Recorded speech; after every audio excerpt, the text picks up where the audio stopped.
Hello and welcome to Just One More Watch. Welcome to the unboxing review of the Neymar 1000, a watch that may or may not have been named after a Brazilian footballer. This one actually comes at the request of a couple of commenters.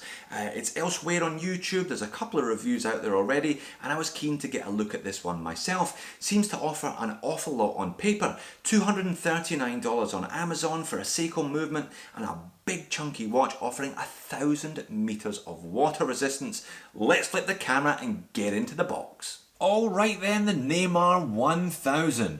I gotta say, this one a bit of a surprise. I'd seen a couple of reviews elsewhere on YouTube, and as I mentioned, a couple of commenters had suggested that I get my hands on one of these. Neymar Datejust, not sure about the legality of that one. And I contacted Neymar, so big thank you to Mary at Neymar for sending me this piece for review. And I must say, it has been something of a surprise. Nice branded box, and when you pop it open, a giant dive watch. Look at that thing. Hence the thumbnail. This is a beast. But I should start this review by saying that this, pound for pound, is definitely one of the most impressive watches I've looked at this year. It's really chunky, it weighs a ton, seems to be very well manufactured. Seiko NH35, $239, a really compelling value proposition. It's not perfect though, there are a couple of rough edges here and there, but all in all a very nice watch for the money. So usual format, dimensions and specifications, then I pop up a movement accuracy report. I've had a watch check app running on this now for 4 or 5 days or so, no surprises from this Seiko movement. Then I'll pop it on the wrist and give you some of more subjective analysis. So then, no prizes for originality with the design here, but rather than the Rolex Submariner, which everybody else clones, this one is a Rolex Deep Sea Sea Dweller style, and as such it's a little bit bigger. 44mm in diameter, 22mm on the lug, but there is a bit of a taper down to 20mm at the clasp. 16.5mm thick. This thing is a monster, and sized up from my 7-inch wrist, so I had to take out a number of links, weighing in at 230 grams, so you really do notice this one on the wrist. 316L stainless steel. Obviously we've got a very nice ceramic bezel insert, huge deep chapter ring saying helium escape valve there, and there is the helium escape valve. We've got a signed crown on the other side, nice laser etched with the N. Kind of looks like a Z from this angle, but it's definitely an N. And really nice domed sapphire crystal. This one is 5mm thick, hence the 1,000 meter depth rating. This is now the most waterproof watch that I've looked at this year, so picking up a few trophies. Probably the thickest watch I've looked at this year as well. So zooming in on the dial there, we've got applied indices, we've got a nice attractive Mercedes handset actually. They've got a bevel in the middle, so there's some nice texture to them.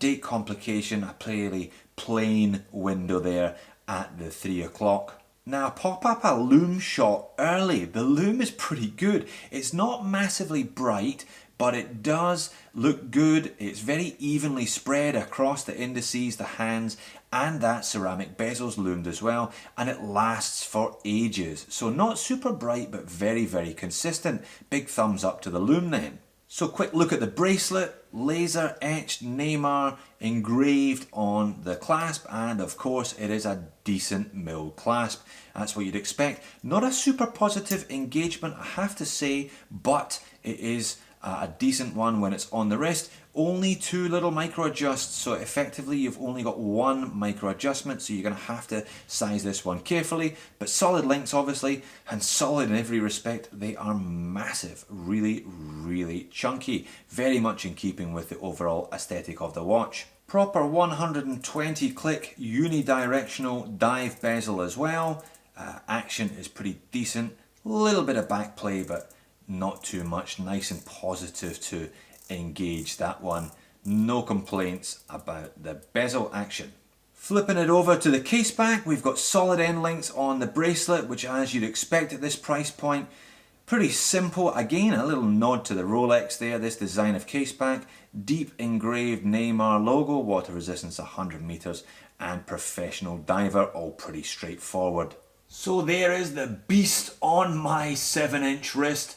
I've got no shame in admitting I'm probably not quite man enough for this one. A little too large for my taste, but actually wears okay. A bit top heavy, but not too bad at all. You probably want to wear this one a little bit tighter than you normally would as a consequence of the weight. Now the movement in this one is the Seiko NH35, a kind of classic movement. No problems with this. I'll pop a movement accuracy report up there. I've had it running for 5 days or so, coming in at just under -5. Nice Seiko movement. You're not going to need to service this one all that often, 6 ticks per second, but these Seikos, I think they look a little smoother than that. They certainly punch above their weight. Definitely one of my favourite lower end movements. So niggles, I usually manage to find something to moan about. Well, not too much with the Neymar, to be honest. The hour marker there at 11 I think is slightly off coloured, but really that's my only complaint about the dial. The rose gold PVD coating on the mid-length, there's a little bit of overspray there, as you can see. It's not the neatest job that I've seen, but you can't actually see it when you're wearing it on the wrist. And the bracelet was a bit of a bugger to size. Those links didn't want to move too readily. This actually was supplied in the box. I think you're going to need something a little bit more robust to size this one up initially. Maybe a trip to your local watchmaker, or if you've got a decent tool at home to do the job. But really, 2 thumbs up to the Neymar. If you like this massive style of dive watch, if you can cope with 220 grams on your wrist, I think this is a winner. They do it in a gold tone. They do this rose gold.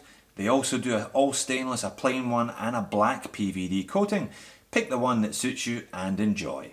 So there you have it, the Neymar 1000. Rather disappointingly, nothing to do with football at all, but a big, chunky watch offering plenty for the money. Thanks for watching. See you in the next video.